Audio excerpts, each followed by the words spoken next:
Hello and welcome to another edition of the Blue and Gold Gridiron Show, where this week we're super excited to have head football coach Mitch Johnson on the show of Green Hope High School.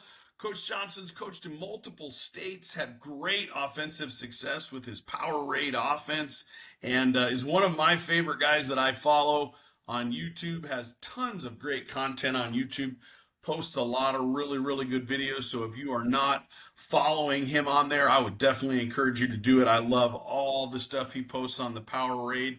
Obviously, kind of right up my alley. Anything that has power in the title, I'm good with. So I really enjoy all his content. We're excited to have him on the show and talk to him and learn from him this week. Like I've said a few times, this is almost completing. Now I just got to I think I've had all the guys I follow and watch a ton of on the show, except for Sure. Joe Daniels. So everybody else, I think we've gotten on. I've never hooked up with the guys from 614 Headsets or Board Drill. I really enjoy those Yeah, podcasts too, absolutely. but may have to give them a buzz here and go through that. But we're excited to talk to Coach today, and before we do, though, I want to take just a moment to remind everybody the Blue and Gold Gridiron Show is brought to you by School Funder.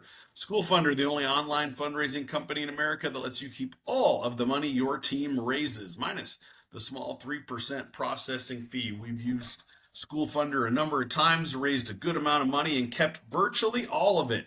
You wouldn't give away 20% of the wins your team earns, so why give away 20% of the proceeds that they draw in fundraising? Please contact School Funder at schoolfundr.org. Let them know the Blue and Gold Gridiron Show sent you, because it'll help the show. And while you're doing that, please like and subscribe to the show. We're trying to grow our audience and get to talk to as many people as possible. We're planning on putting a lot of episodes out there this summer, and then when we get into season, we probably won't have as many guests because guys are going to be busy. But Coach Brusso and I have decided during what we're calling season two, we're going to examine various concepts. First one we're going to do is Georgia Tech's run game, because I have a big man crush on Buster Faulkner, so we're going to go into that. But kind of gave, incidentally, any head coaches out there blatantly stole this idea from longtime Texas coach Randy Jackson, but gave all our guys a little homework assignment for the weekend, or excuse me, for the summer, and we'll do it right before camp. We got one guy with Jackson State's quarterback run game. We got another guy studying Coach Knowles from Ohio State, another big Michigan fan doing zone pressures. So kind of gave everybody a little assignment to study, and we'll go through that. We'll probably be doing a little bit of that on the show as well. So anyhow, Coach, like I said, I'm really excited for you to join us. I really enjoy all your content. I think you do a fantastic job kind of explaining a lot of things in a way that are very understandable and relatable, and kind of blending two schemes that prior to, I think, I would say Phil Longo is the guy that kind of made it big and famous with the power raid stuff. But prior to that, you probably didn't hear air raid and power football kind of synonymous with each other. But I think them, and obviously Lincoln Riley did a little bit of it too, with so much GT counter and different stuff like that. But kind of blending those two systems together has really been cool. But before we get into some system stuff, take a little bit of time and just tell us about your football story. Yeah, so for me, my story kind of started as I was a military child. My dad was in special forces, so I moved around a lot.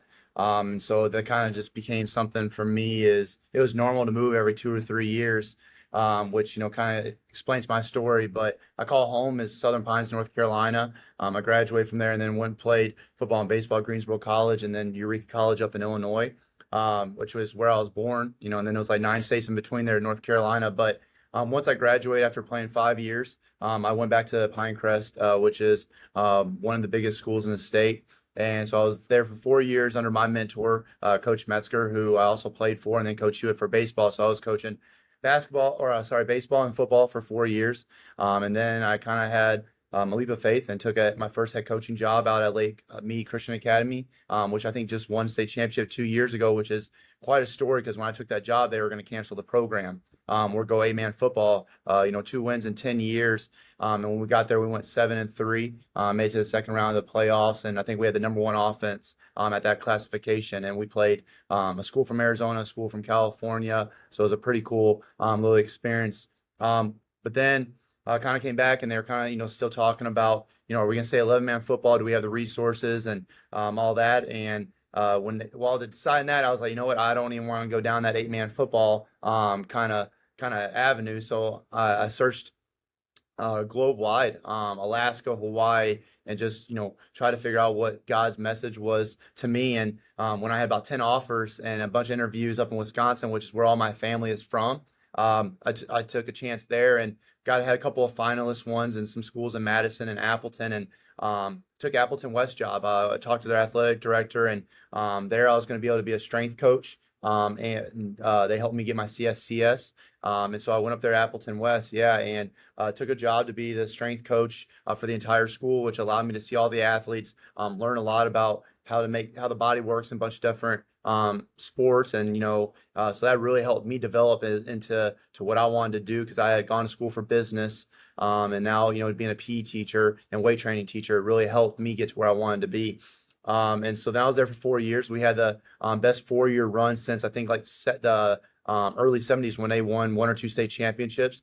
And then Appleton just made a bunch of schools, and people moved out of there to go to other places. And so that school had been on hard times. And so, we went 3 straight years over 500, made the playoffs a couple of times, even through COVID. And I had like number 2 offense in the conference my last year there.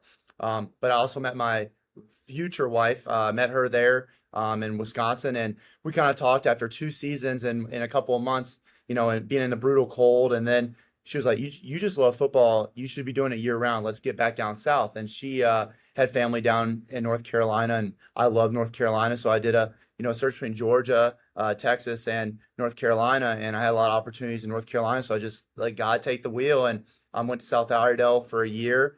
First time I'd ever really been that part of North Carolina. Had great kids and really did a lot of hard work there. They had won, I think, 2 or 3 games in 3 years there, and they just got bumped up to like 2 or 3 classifications, and we ended up going 4-6, making the playoffs for the first time at that classification, first 4A win in the school's history, beat all of our county, which hadn't happened. And then after the year, we just didn't feel like that was the place for us. And as a family, we decided to take a job at Northwood, which was in almost about 30 minutes from where I grew up. And we went there. I remember after the interview walking around, and it was like athlete central. I mean, they had Drake Powell, they had basketball team that's gone 2 or 3 times to the state championship. So it was one of those things of it really felt like this was a good fit for what we wanted to do. Went there. They hadn't had a winning season about 4 or 5 years, hadn't made playoffs almost a decade. We went 7-3, and fell 1 game short of winning the conference. And so then one of the top offenses in the entire state. Our quarterback was like number 8 at one time for averaging like 6 or 7 touchdowns a game. And so we just put up some crazy video game numbers, 45 points a game and 470 yards. We had a kid that ended up going to NC State, Gus Ritchie. But afterwards, I found out right after our playoffs that we were going to have a baby boy. And so it was one of those things that we really wanted to figure out as a family what we were going to do. And we had a couple of jobs kind of lined up. Things didn't work out the way that we needed. And but then Green Hope, this is the second time I had applied for it, and really wanted to live in Wake County, or we live in Wake County, wanted to be in Wake County. It's one of the best counties in the entire state, if not the best. And so we took the job in late May and didn't get my assistance till June. So last year was a real learning curve, but here we are, and we just finished up our spring ball, and man, fired up not even close to where we're at of how much excitement is going on right now in our program. Coach, I loved. That's one of my favorite parts of doing the show is listening to people's kind of football story and where it's taken them and everything else. I love learning, and there's so many knowledgeable guys out there, but I really, really enjoy that part a lot. People kind of talking about ways the game has changed them and brought people together and different things like that. And obviously you got the first most important part of doing this whole coaching career thing is you got a missus that is on board with it, and there's a special place in heaven for the coach's wife. I think Yes. there's no question about that. But coach, like I said, I didn't realize you were a military kid and had traveled So, around. I think that's really fascinating too because I've said this on the show. I'm a fourth generation Arizonan. okay. My daughters are fifth generation Arizonan, so I have been. This is embarrassing to say, but I think I've been in about 7 or 8 states Hey, total. that's okay. You're in a So, beautiful state, so I don't blame but, you.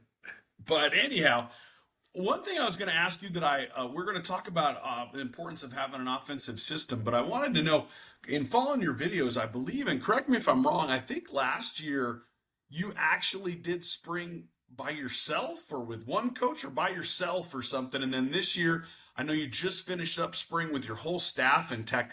I can't really wrap. I'm not smart enough to wrap my head around having to do spring football by yourself. So walk us through that a little bit. How did you do Yeah. it? First off, because I don't know how to do it. It would be So difficult. yeah. But walk us through that, and then this year's spring too, a So little yeah, bit. big thing for me is whenever I hire people, I want them to be the head coach of the position. So my defense coordinator, which is I mean we share this office together.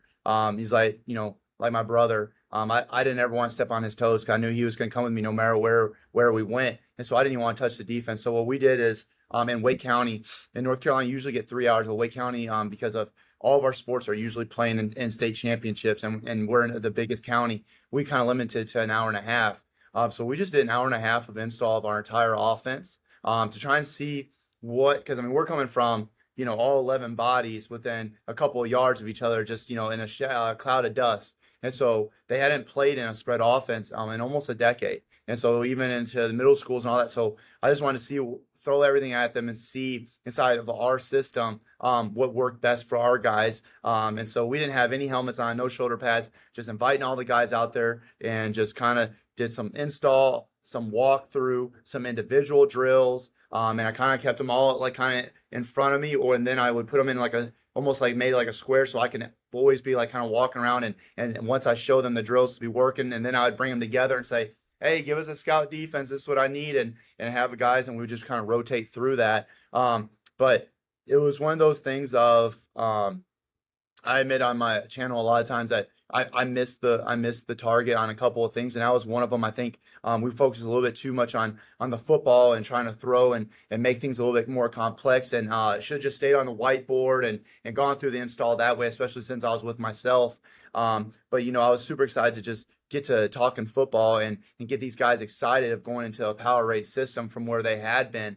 That they were super excited, and I wanted to keep that excitement going where if I was on the whiteboard, I feel like they would all be like snoozing because we're like we're the top academic school in the state and one of the best in the country. And so it's like, man, they're going through 7 hours of school. Let's get out there on the field and let's do some things. Well, every kid learns differently. And our kids are more of get on the whiteboard or see it on a screen and then apply it. Well, we kind of were on the whiteboard for a little bit, and then we just went outside and did like a walkthrough. But everybody learns differently, and so I missed the target on that one. But this year we went through the install the correct way. But it was definitely one of the most interesting things I did. Now all my coaches came and came through and helped watch and all that good stuff. So we had all of our coaches kind of come through and some former players to kind of help and support in that way, but they weren't able to coach yet. But then we finally had them in mid-June and we got going. So it was pretty interesting. Now this past year we had 9 practices and a spring game last night actually, and we have 9 coaches on staff now. I'm going to look up to get a couple more volunteers. So quite different spectrum of where we were. And then this year during spring ball, during all of our smart lunches, because our lunch is one big combined hour of what the kids can go make up schoolwork, whatever. Well, our guys were coming into meetings for offense, and then after school, we'd go into meetings for defense, where we would get on the whiteboard, get an install, and all that. Well, all smart lunches. We also did like quarterback academy, team culture time, just a bunch of teaching them football. But for these past 2 weeks was offense during that time, and then we would walk through it when we would start practice, and then we'd go into our individuals, our group or pod work, and then we didn't do any team stuff until last night. All 11 versus 11, 22. But we had done group stuff. So, but now with all the coaches, there's all the little details are being coached up. We've got back to the basics, and just wanted to really get these guys honed in on the basics and flying around, and now they know what all the drills and our practice structure is going to be. So then when we get into the summer, we can keep that ball rolling.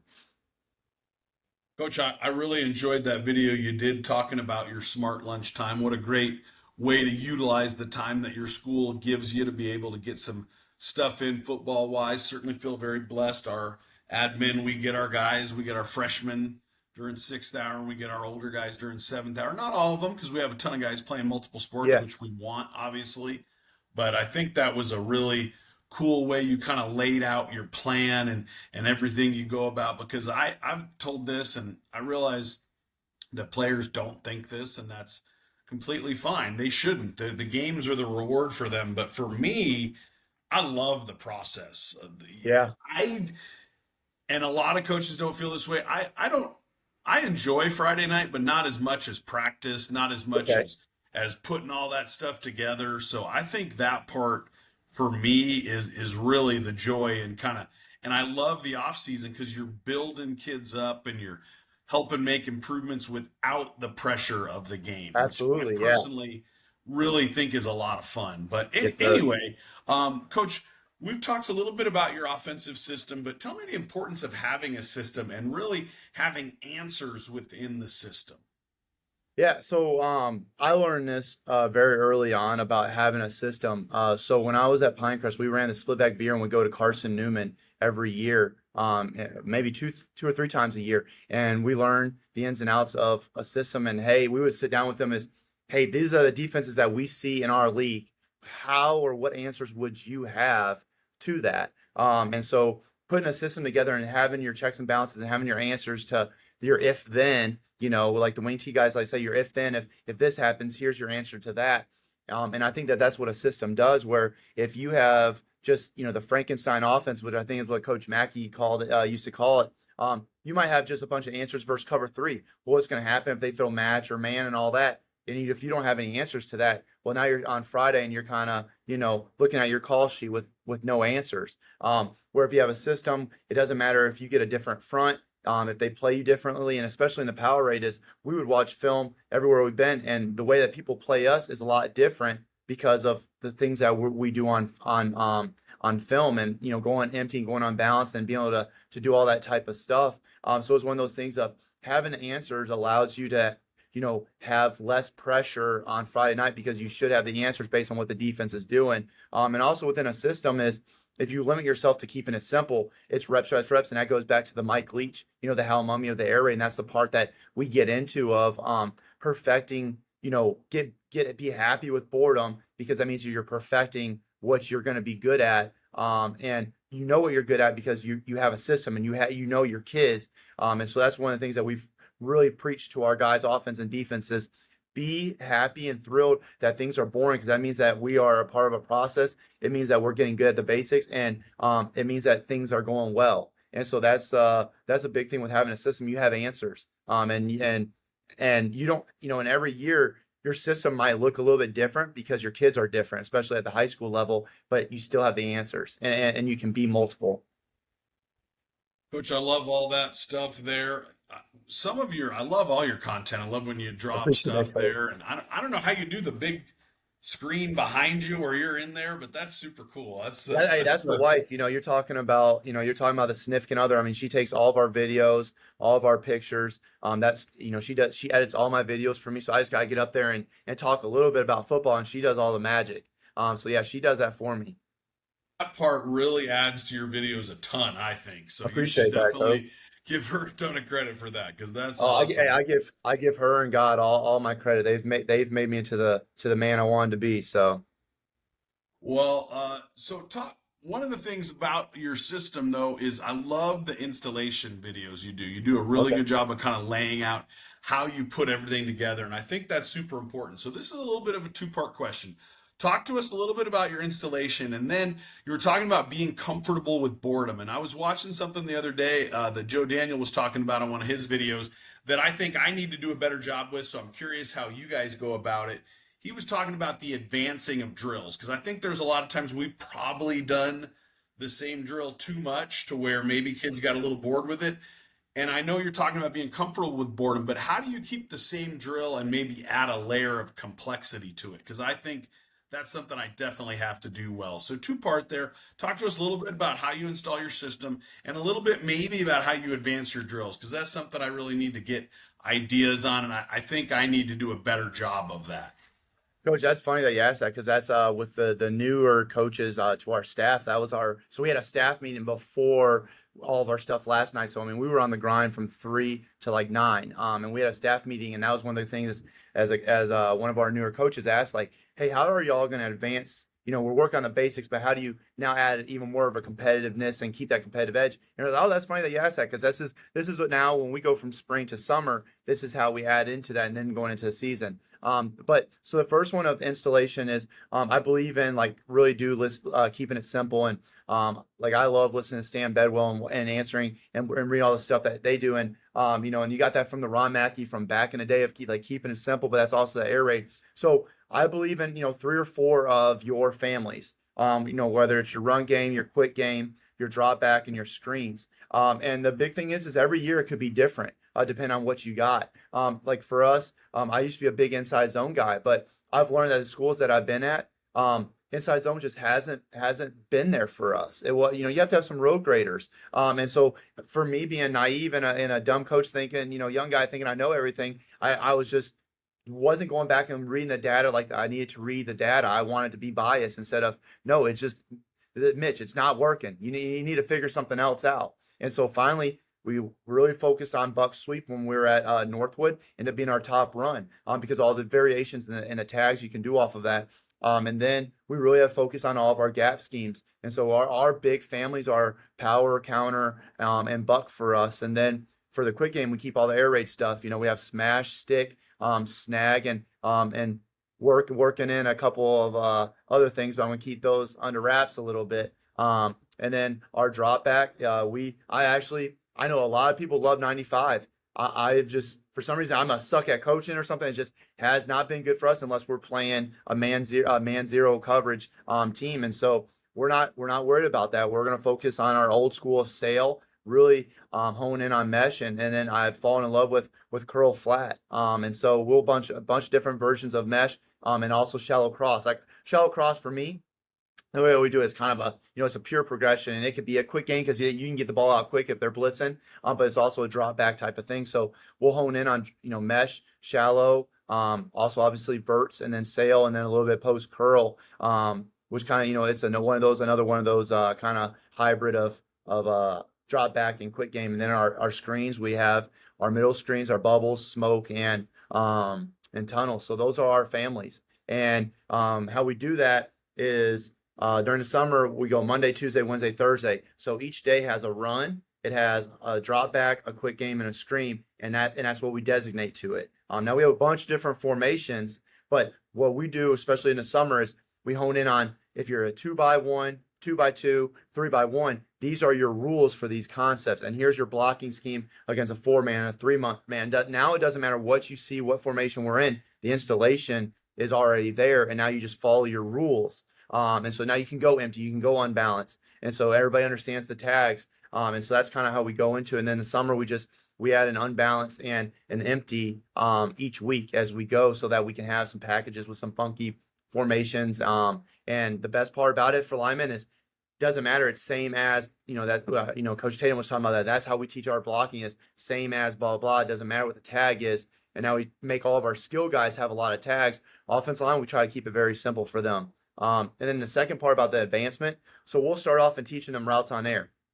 What we'll then get into is where they got to sit in a certain area. So we'll have a coach like Snag is, we teach them they have to have a linebacker cross their face. All right, well then what if that backer's sitting there? Well then don't just be there. Either pick him, get a little rub on that linebacker so he can't get to that arrow. Or how about you kind of almost run it like a whip? So you get in there and then whip out and find that green grass, which is something we work on. So that's something else you can do to your route on air. Just like on mesh, you'll have coaches during that mesh drill we'll run our routes on air, but now you'll have middle linebackers or coaches really help these guys of what are you going to sit? Are you going to keep going? Then are you also going to expand up, which has been a really big success this spring for us of teaching those guys to expand.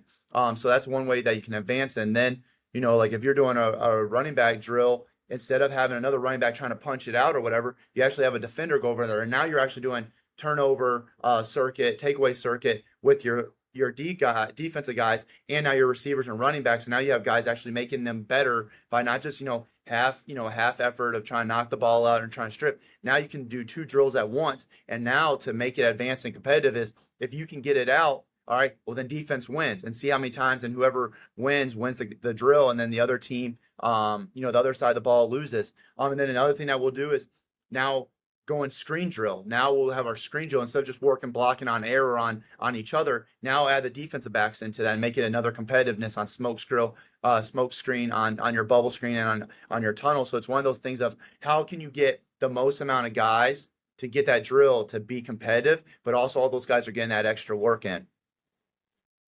Coach, that's really gold information there. So I appreciate that kind of detailing how you advance the drills. I really think I've talked to our coaches about that. I think that's something that I need to do a better job of, specifically as the head coach, particularly with our linemen. I think maybe we need to make sure we're adding an element of complexity so they're getting better and better, especially because we have a few graduated, most of our skill guys, but we have 3 of our 5 starters up front, Okay. back, 4 of the 6, including the tight end. So we're going to kind of lean on them early. And I think I need to have a way to advance them, continue to advance their play there as we get going in the season. Next question is a little bit on in-season game planning and practice planning. What are you looking for when you're game planning for opponent? It's interesting because it's kind of a two-pronged effect there. When you play new opponents, sometimes you're not very familiar with what they're doing, and you have to do a little bit more study on that. That said, there's a number of schools. Bob Young is our rival school. We've had him on the show. Big wing T guy. We've coached against each other so many times that we pretty much know what's coming when we play them, and they know what's coming with us too. It's Yeah, not nobody's tricking anybody. It's who's yeah. going to execute better in that regard. But my question is, how do you go about doing your in-season game planning and practice planning in a typical game week? Yeah, so one of the things that we'll do as soon as we trade, we'll get to take a look at the last 2 or 3 games of that opponent. See what tendencies they have for like what coverages are they playing with our 2x2 or 3x1. Do we see how they line up against empty? Do we see how they do formation into the boundary? How do they handle motion? And so we break all that down. And then we also already kind of have our bread and butter of how we like to run stick, how we like to run snag, how we like to run mesh. And so it would be one of those things of what do they struggle with formationally that gives us an advantage, but also what concepts have they struggled with and why are they struggling with it that we already run, or maybe something that's quite, the same. Like for us, if they're struggling with that slant with a slant flat concept, well, for us that's like snag, and now all we're doing is adding a corner element to that, or you could do your spacing concept like that. And so we just really study in on those 2 or 3 films of okay, when do they blitz, or what blitz do they bring? What's their front? Do they play field or boundary, or are they more of pass strength, run strength? How do they move their defense linemen? How do they either do slant angle? Where are their run fits? Are they getting burned on any RPOs? How far off are they playing? Do we have pre-snap access throws? So it's really taking a look for 2 or 3 weeks of what is their structure, what's their defensive structure, and where can we get our advantage with it?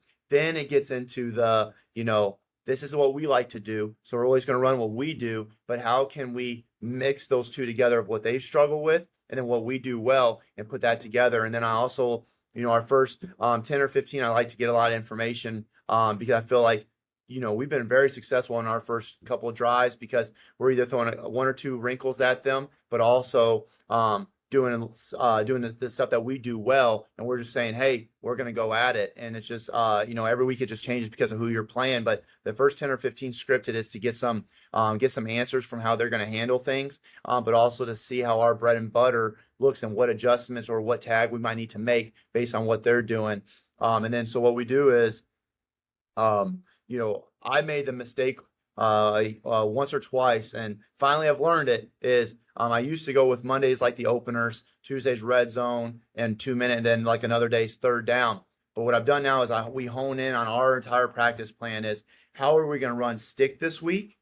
Like on Monday, how are we running stick this week? How are we running our counters, and which GT or GH look better? And then what are we doing with our four verts? Like, and those are the ways that we're running it. And so we'll start practice with our perfect plays of what our first 10, 15 looks like. And then we hone in, and we'll have ideas of what we want to do for each one in our families. And then we'll go through, and does it look good, or did the kids not understand it? Did it not work out? Because by the end of Monday, we'll know exactly the ways we're going to run stick, the ways we're going to run our counters, and boom, that's locked into the game plan.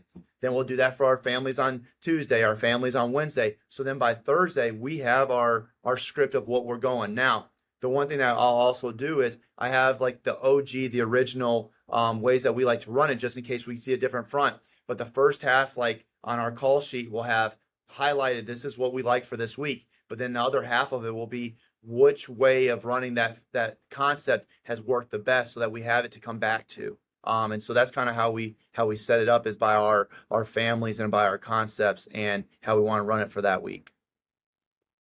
Interesting stuff there, Coach. I'm fascinated by how coaches kind of go about putting everything together. It's kind of like a jigsaw puzzle Fair. where they're putting the pieces in what order, and different things that work for them. So next question, Coach, how many concepts run and pass do you consider to be on your menu? And does that change year to year depending on your team? I think you have a lot of guys back this year. Or you Sir. said there was some thing. I'm not asking you to reveal any of them, but certain Uh, things you were working on, yes, maybe in sir. addition. But how do you go about deciding that on a year to year basis? Yeah, so I mean, the big one is when you break down your data from the year before, is what throws and where were you hitting on the field? Like, where were you better hitting boundary stuff? Were you better hitting stuff into the field? And then where, 0 to 10, 10 to 20, 20 plus. And once you get that data, now are your kids going to get better? Absolutely. But what were they comfortable with? So with our quarterbacks, was what throws do you guys like to make? What part of the field, what concepts did you like? Okay, so now hearing that, okay, all right, so now what can we do with the guys that we have at receiver? What tags? Don't change the read for the quarterbacks or really the concept, but it helps us now get the ball into the playmaker's hands with things that the quarterback is comfortable with. So we do that with the old linemen. Hey, what did y'all like? What felt good? And then what did you not like? Okay, well then here's what we're going to do this year. And so that's one thing, like for us, is it's either 3 to 4 of each one of those families, like I said, and then it's different tags off of it. So you have your major ones. So like for us, one of the main ones is power. And so one of the things that we can run power is we can run where it's like that, just like a guard pull, and where we can do run dart. So what we call the guard, just the guard pull, and the base by that end is gut. Then we have our tackle pull, which base block by that play side tackle, and then everybody else is just down, down, down, and then boom, you're pulling the tackle, and we're reading that defensive end. So we consider that as part of our power family, because it's only one puller, and then our kick out guy is just our base.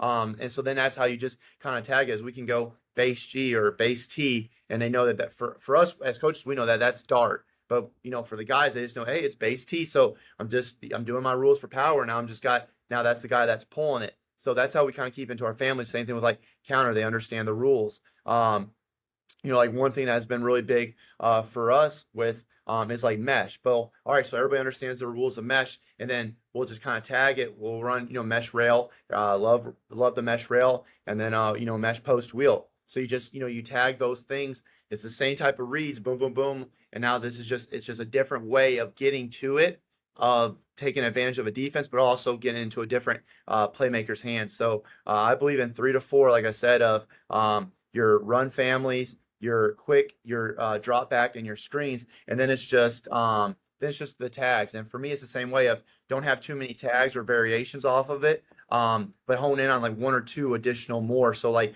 for us, we'll run stick 5 or 6 different ways. We'll run with shot plays or some variations. We'll run snag the same thing. And then by the time we get into the season, hey, look, this concept just sucked, and the guys just didn't like it. It didn't hit. Let's just get rid of it. And then that's where you kind of hone in on the simplicity.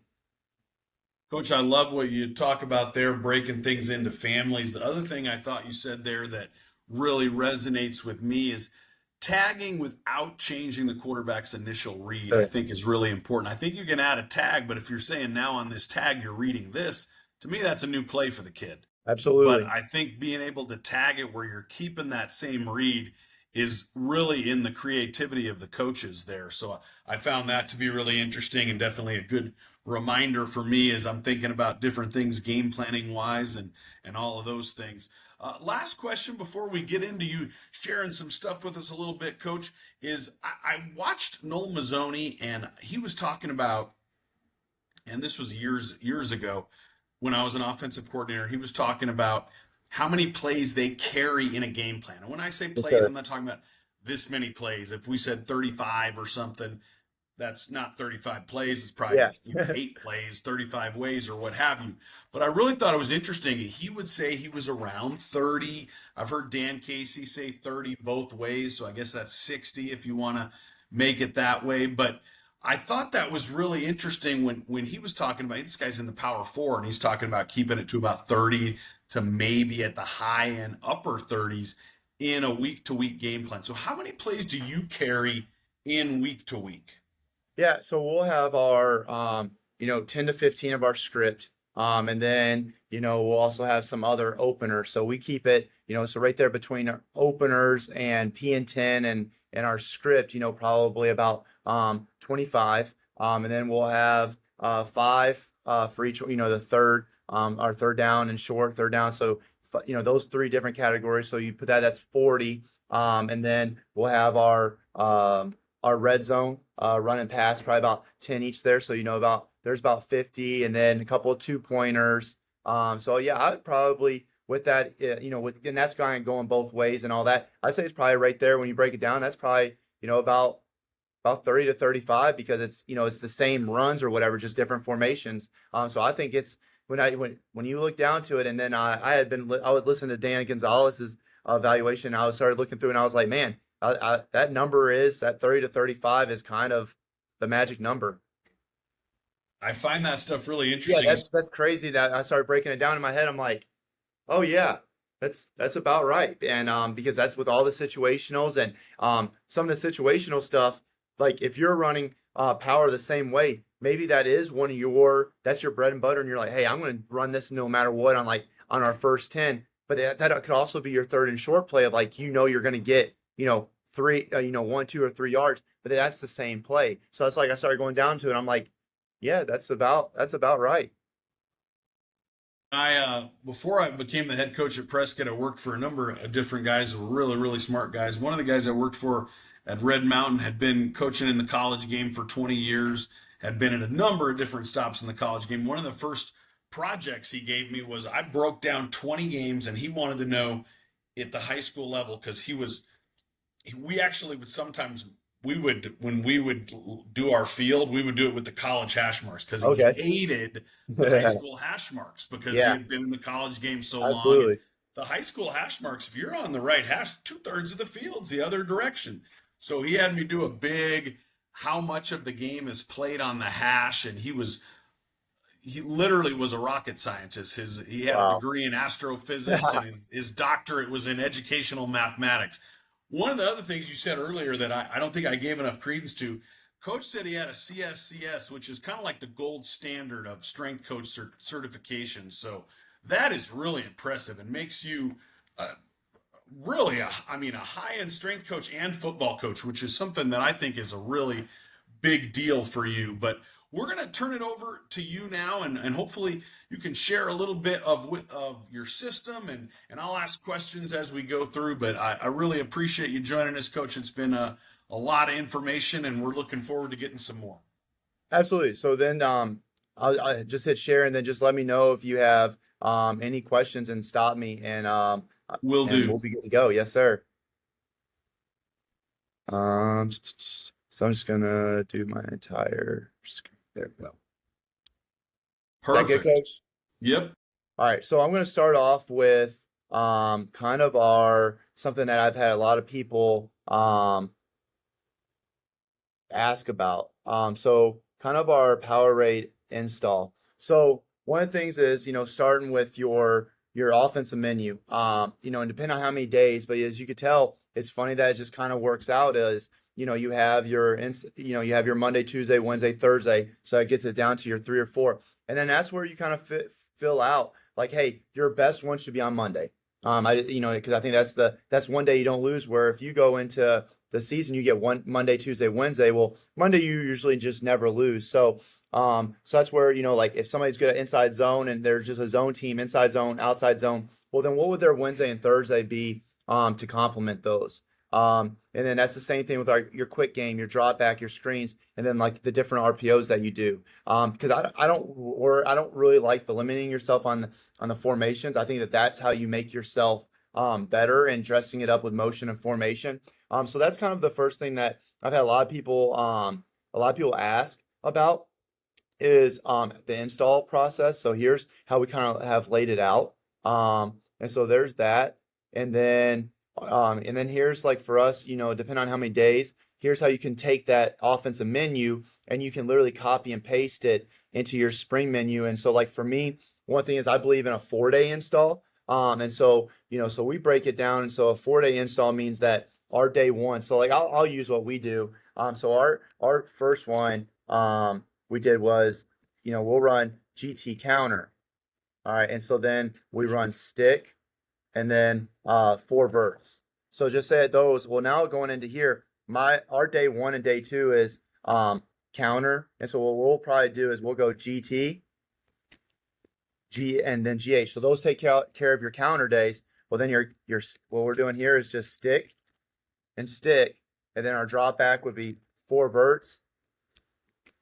4 verts. So like that's how we break it down. And then you can always do your formations, motions. Which ones are you going to introduce to the guys during your spring install? Well, then you go into summer, and now you have, all right, out of all those different ways and all the different things you ran, now you get back into it. You had your menu, you had your install. Now let's get into your summer schedule and what was your best stuff. And that's where you just, once again, you kind of copy and paste it. And so like for us, one thing that we really like is that we're going counter, power, and then our power and jet power read packages, and then we go buck sweep.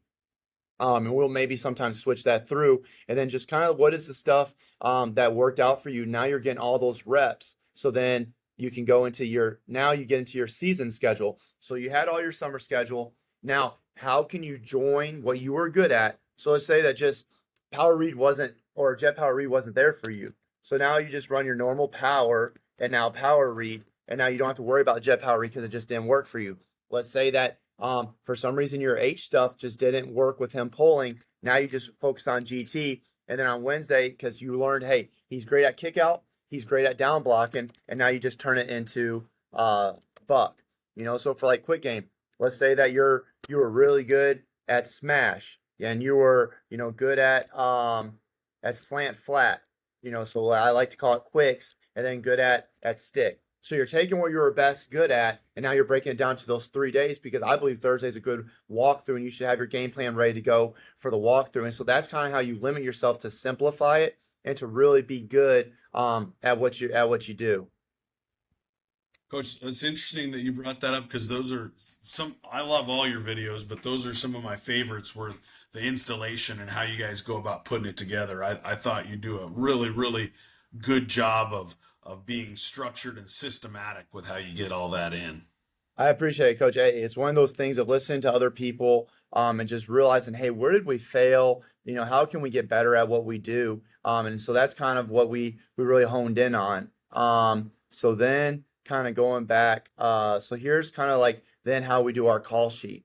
So this is so reminder. So one of the things that we'll do is, so you'll see that we have our beginning script. So I'm going to just play around with this quick and get this back to this. So like right here, our first thing is, let's just say that it is, just for this purposes, is stick. And so then this one down here would be snag. So what we would do is, if stick was what we're doing on Monday, so we'll have our game plan, our call sheet. I'll give it to the coaches Monday, Tuesday, Wednesday. And then during the summer, it'll be Monday, Tuesday, Wednesday, Thursday. What we'll do is I'll highlight this so that this is what everybody knows that we're working on is stick. So let's just say that your other thing was inside ISO, and sorry, I was using this in other purposes. Inside it was inside zone ISO and split was maybe your best stuff. Now you have your scripted plays for that time. So this would be, during 7-on-7 and team. Well, this during your inside run and team. And you would have your favorite ways of doing it, in order. And you can even break it to where, you put these two together and then you have like 12 columns to run power. So that's one of the things so each day will be highlighted based on our concept families. So our call sheets organized based on our quick game, our drop back, and our run. All right, and then for Monday, Tuesday, Wednesday, Thursday, for even more organizational purposes. And some people are like, oh man, it's killing trees, but I'm telling you, it's really helped because you have it highlighted. Now, as coaches can go on team, oh, okay, here's what we're going to run in a certain order. Maybe we didn't get to that. And so then it's like, well, if we didn't get to that, then we have maybe too much. Or maybe we'll come back to that the next day and say, hey, the other ways we weren't very successful in these other ways we're running stick. Let's try these. And maybe they end up making the cut, especially like for the game sheet. But it's one of those things of taking the OG of the way that you like to run it with motions or formations and start scratching off. If the quarterbacks don't like it, they don't feel good in the whiteboard, it doesn't look good, we haven't hit on it, get rid of it. You do the things that you do well so that you're not putting a square peg in a round hole. It might like like everybody says, as coaches, we love this. This is our passion. We know the game inside and out. And yes, we continue to learn.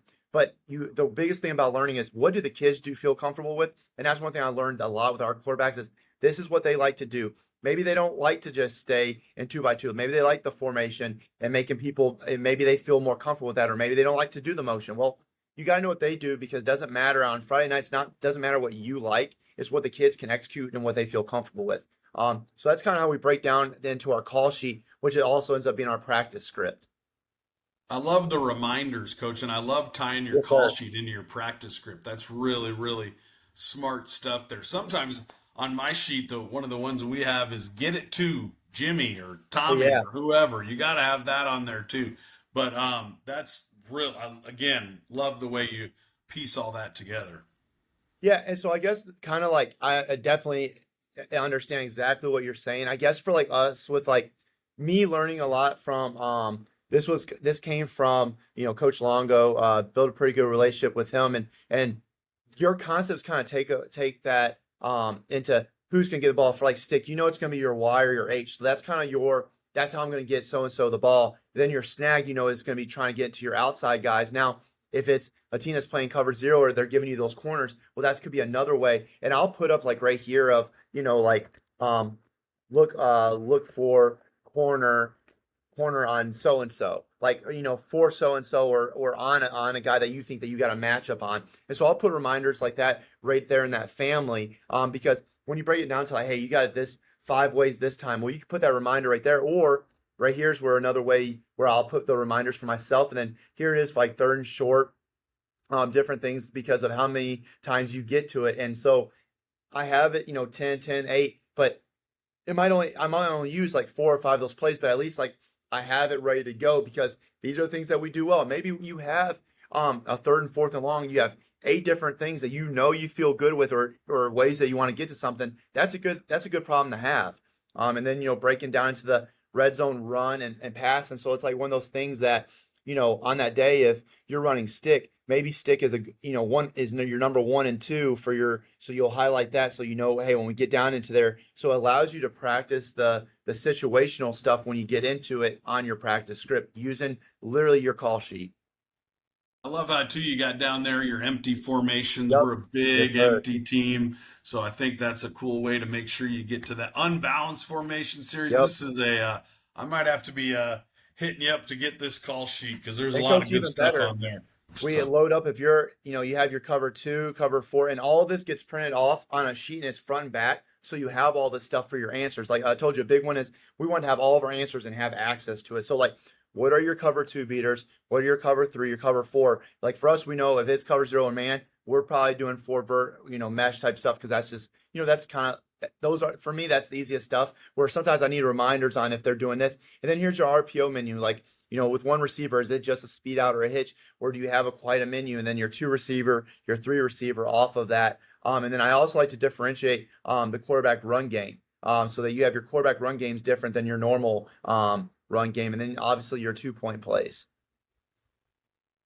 All really, really good stuff there, Coach.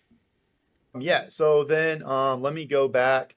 Let me sorry. You see, I'm always learning. I got some Glazier stuff up of trying to get better. And so then here's how we use our wristband inserts. And so what you'll see is we'll try to, like, if this is your number one run game, I'll then go to my now where I gotta find it. So I'll go and I would make that into the copy of the call sheet. So my number one run game, I'd put it like if it's green, then it's green right here on the wristband, then it's green also on the call sheet, so that's easy to find. And then I'll also write out what it is off of a wristband. Like if it's green one and that's power left, well then I'll have that on the call sheet so that boom, I have the entire call that I want to give it to, and then we'll give it to the kids. And so that's how I break it into that. And I try to limit myself as here's your three families, and then here's your quick game family, your drop back, and your screens. And sometimes I mix it up and I don't do it that way.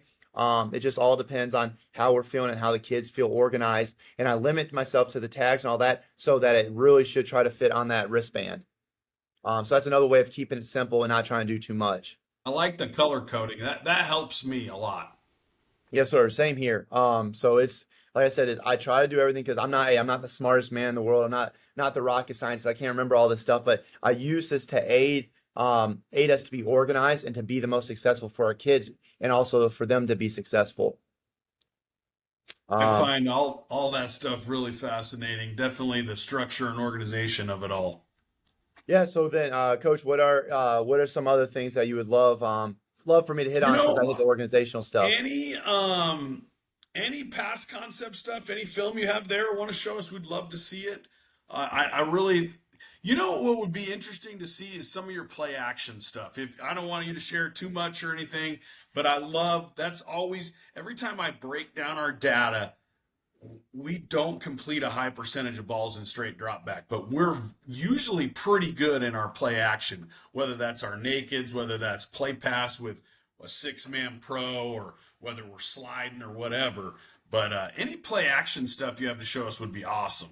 So, Coach, I'll be honest. Like, so we're not a big play action team. A lot of places that we've been, we've had linemen kind of going both ways. So we've tried to keep it to where we kind of just roll out, and then just keep the pass pro stuff, so that we can have our better protection. It's something that I know I need to grow as a coach. But one of the things that we will do, so kind of showing a little bit of our Y cross. So what we'll do with our Y cross is it makes it look like play action. All right, so like he'll do the bash across, and then we can also always tag our rollout type of stuff. But I have not been a big play action guy. I tried To up in be honest, Wisconsin. what you have there, I consider play action. Him Okay, flashing across to yeah, me, even if he's not meshing, that I okay, think you're going to draw some linebackers with that. yeah. So That's then similar to how we do it out of the gun too, if we're not in our nakeds. But yeah, so then we'll do this too. So we'll do the so if we're seeing that people are really focused in on where our running back is lined up. Here's the other thing that once again it's another bash, and so now instead of putting the running back out there to be the arrow or the swing to be the third part of the flood, we'll have our Y get across on a shallow, and now our running back comes back here, and we have a speed dig there. So if that corner is staying on that back hip there, and that guy is, and then the outside backer is kind of it gets drawn in. Then right there is your running back. So that's kind of the way that we use our play action is kind of that bash look. which let me ask you, how do you teach your sail route? Because when I worked with a guy like the guy I was talking about earlier, he Yes, coached sir. receivers for a long time in college.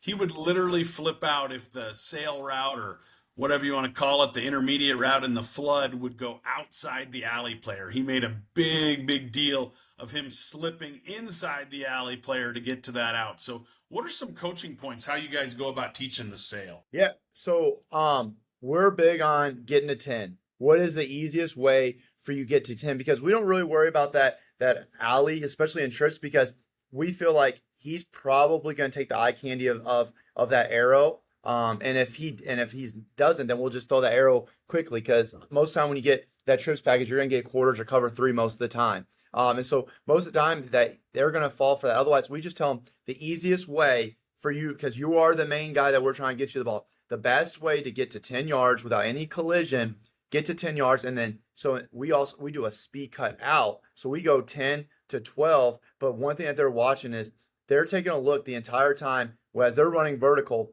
Where's the safety here? So they know, they already know if he's bailing out. Okay, that means I know where my range is for my depth that I can get my speed cut. Now, once I'm getting on my speed cut, where's that corner starting? And then you start from your pre-snap.